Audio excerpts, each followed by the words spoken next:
Why do you feel guilty whenever you just try to chill? Why is it that we feel guilty whenever we try to just do nothing? Why do we always feel like we should be doing something?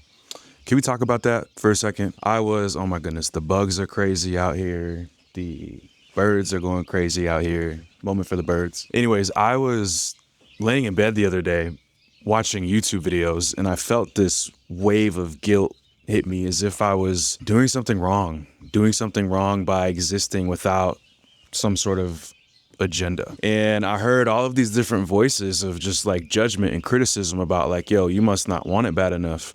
Like, why aren't you trying?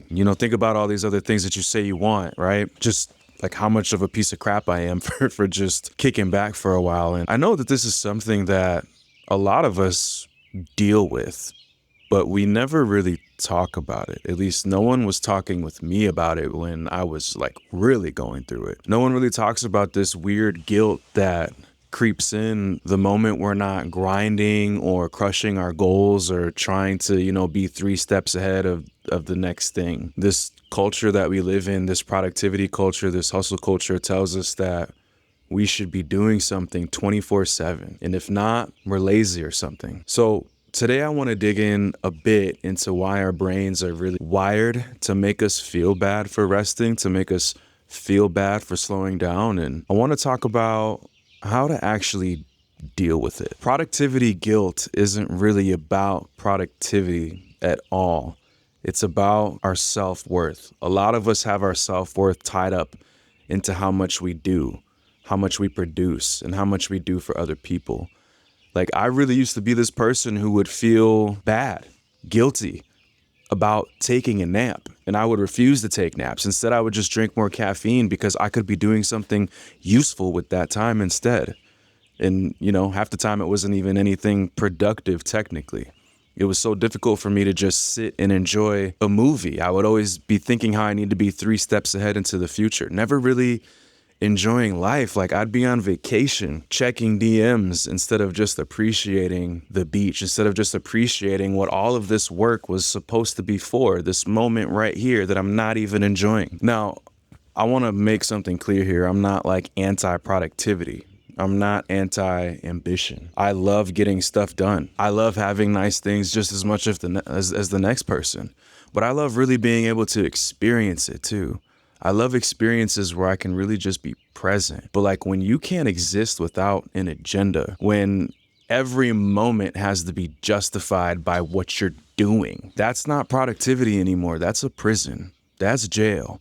That's not freedom. That's not freedom at all when no matter what's going on, you feel like you have to be doing something and you have to justify your existence. I don't want that. I don't want that for me.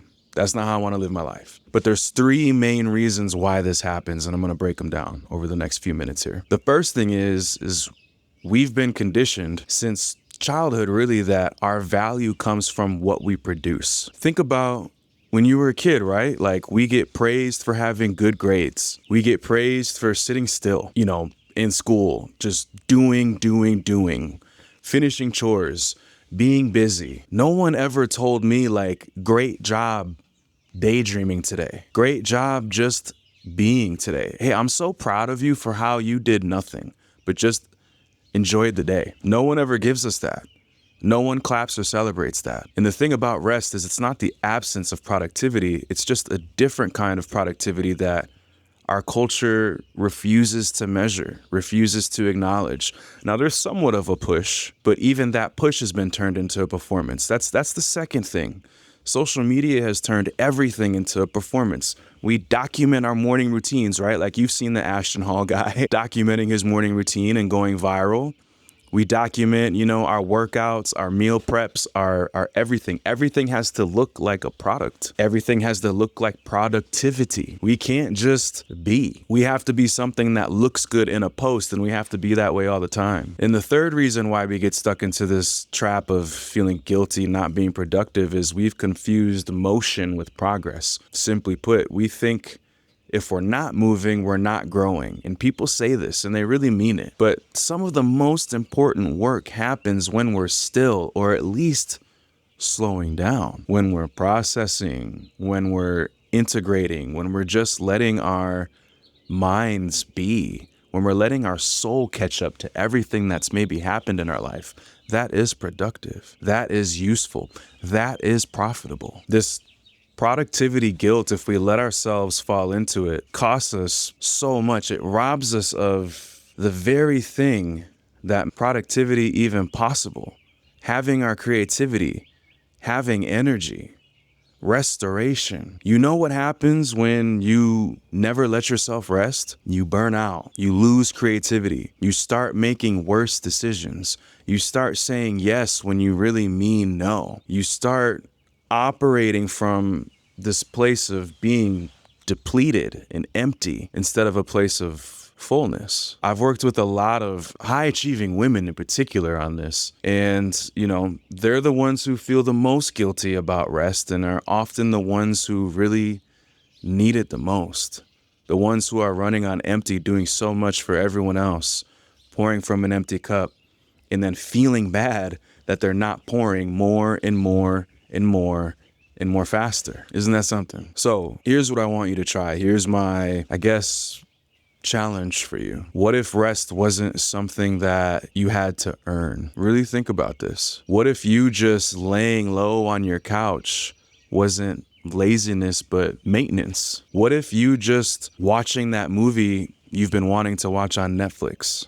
What if that was the same as setting your phone down on the charger and just letting it charge? If you just actually let it sit there and charge, it would be more functional for longer the next day. This idea of doing less is what allows you to refill your tank. That's the work of restoration, so you can really show up as your full self tomorrow, man. These bugs. Okay. Anyways, here's what I've got. At the end of the day, start small. Pick something that you currently feel guilty about. Maybe it's reading a fiction book. Maybe it's taking a really long shower. Maybe it's just, playing a game. I don't know what it is for you, right? I don't know what it is for you. But for 1 week, just do that thing without apologizing or without trying to justify it. Don't justify it. And don't try to make it productive too. I'm not gonna lie, this is me, right? Like I used to take long walks and I couldn't just appreciate the walk. I'd have to listen to a podcast or listen to a book, right? But don't make this time productive. Don't have to be growing. Don't have to be improving. Just exist. Just try that. I'd be curious to see what comes up. Notice what comes up for you. You're not a machine that has to justify its existence through how much it puts out and how much it produces. There's machines that do that. You're a human being and you deserve to exist just because. Now, in my opinion, the goal isn't to become someone who never experiences productivity guilt, right? Because I think it's so deeply ingrained in us. It's always going to be there. This is just something that's about us as humans. We're kind of always wanting to experience more. We're always wanting to move forward. We can never experience enough. We can't get no satisfaction, right? But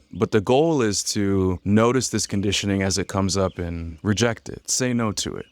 Say, I'm going to lay on this couch anyways because that's just what I need right now. So I would love to link up with you in the comments. What's something that you've been feeling guilty about doing, even though it brings you joy or even though it brings you peace or happiness? Drop it below. Let me know. And let's normalize the fact that we don't have to be on all the time. And if that's an idea that resonates with you, consider subscribing. Lock in with me. I create content about this, about protecting our peace in this productivity, busy, always on, obsessed culture that we live in. So that being said, I'm going to go stare at some of these beautiful trees and plants and listen to some of these birds and not feel any shame about it. I'll see you in the next one. Peace.